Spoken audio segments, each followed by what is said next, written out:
बद्री विशाल। मैं भागीरथी रावत उत्तराखंडी। सबसे पहले बड़ों को मेरा प्रणाम और छोटों को ढेर सारा प्यार आशीर्वाद।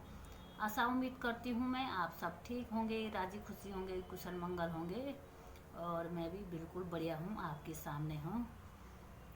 आज की ब्लॉग की शुरुआत हो रही है मेरी 11 बजे से और 11 बजे हो चुकी हूँ मैं तैयार। और तो स्वागत है आपके अपने चैनल भागीरथी रावत उत्तराखंडी ब्लॉग में।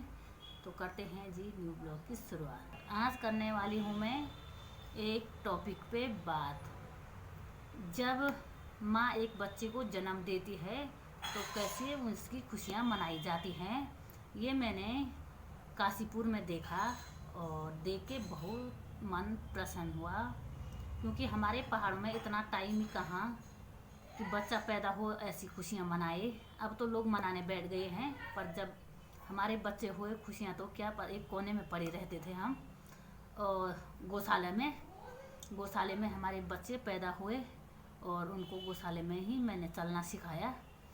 और तो कल मैं अपने मकान मालकिन आंटी जी के साथ गई थी और उनके रिश्तेदारों के जान पहचान वाले थे। तो उनकी मतलब बेटी की 8 साल बाद बेटा पैदा हुआ है और मुझे लगा 11 दिन 21 दिन ऐसे हो चुके होंगे, नामकरण हो रहा होगा, पर ऐसा नहीं था। उस बच्चे को जन्मे 4 दिन हो रखे थे और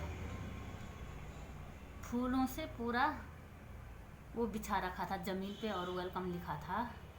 और वो उस बच्चे को माँ और बच्चे को बाहर ले गए दरवाजे से बाहर और उन्होंने उस बच्चे को चंद्रमा और तारा दिखाया। ये पता नहीं क्या रीत है उनकी, ये तो मुझे भी समझ में नहीं आया। फिर वो लौट के अंदर आए और जब ही वो दरवाजे पे गए तो उन्होंने धनुष से बाण छोड़ा। अब ये भी मेरी समझ से बाहर था क्योंकि मैंने कभी ऐसा देखा ही नहीं था, हमारे पहाड़ों में ऐसा होता भी नहीं है। और फिर उसके बाद मुझे लगा इतना ही होता होगा, कुछ रीत होगी। तो उसके कुछ देर बाद मतलब आधा घंटे के आसपास बाद फिर से वो कुछ महिलाएं इकट्ठा हुई और ढोलक बजाने लगी। अब मैंने कहा ये ढोलक क्यों बज रहा है, आंटी जी से पूछा तो आंटी जी ने कहा ये अब नाच गाना करेंगे, खुशियाँ मनाएंगे। फिर कुछ देर मैंने कहा आंटी जी मैं भी देखूंगी कैसे मनाते हैं, तो मैं रुक गई। अभी नहीं चलते, थोड़ी देर और रुक जाओ। तो आंटी ने कहा चलो ठीक है।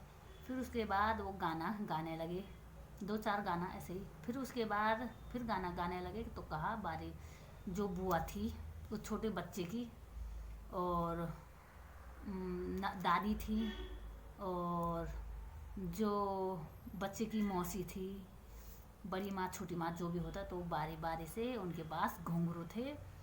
और मुझे लग रहा है शायद इनके रीत में प्रत्येक घर में वो घुंघरू होते होंगे और जब भी जिसका बेटा पैदा होता है तो वो वैसा प्रोग्राम करते हैं। तो घुंघरू बांध के बुआ जी नाची, मौसी जी नाची, बारी बारी से दादी नाची, मौसी जितनी भी थी आ रखी और नाच रही थी। और मैं आगे ऐड करके बताऊंगी कैसे नाच रही थी वो, क्योंकि मैंने तो हंस रहे थे जब मैंने मतलब वीडियो शूट किया तो हंस रहे थे कि इसको देखो, इसको वीडियो बना रही है। मैंने कहा हमारे यहाँ नहीं होता है और जिन जगह ये नहीं होता है तो मैं थोड़ी सी बना लेती हूँ। और उसके बाद नाच गाना हुआ खूब। फिर उसके बाद हमने कहा हम घर चलते हैं, हमें लेट हो गए हैं, 9:30 के आसपास हो चुका था रात के। तो उन्होंने लड्डू दिए, सबको दिए, जितने आस पड़ोसी मोहल्ले वाले उनके घर आ रखे थे तो सबके लिए लड्डू रखे थे। और इस तरह से उन्हें रात की विदाई दी। और जो गेस्ट आ रखे थे घर में तो वहीं रुके होंगे, उनके लिए खाना पीना पूरी व्यवस्था थी।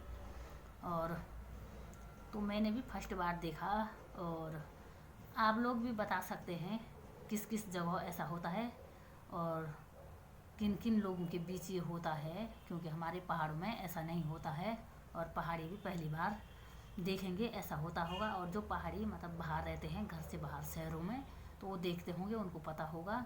मैंने तो फर्स्ट बार देखा भाई, मैंने तो फर्स्ट बार देखा और बयां कर दिया क्योंकि मैं कुछ चीज़ अपने मन के अंदर रखती नहीं। और रात की ब्लॉग है तो थोड़ा सा उजाला कम था और जिस वजह से थोड़ा धुंधला भी दिख सकता है, अंधेरा भी दिख सकता है, पर आप देखना कि वो अच्छा खासा नाच रहे थे और खूब खुशियाँ मना रहे थे। और देखो आप,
आशा करती हूँ मैं आप लोगों को मेरी ब्लॉग पसंद आई होगी।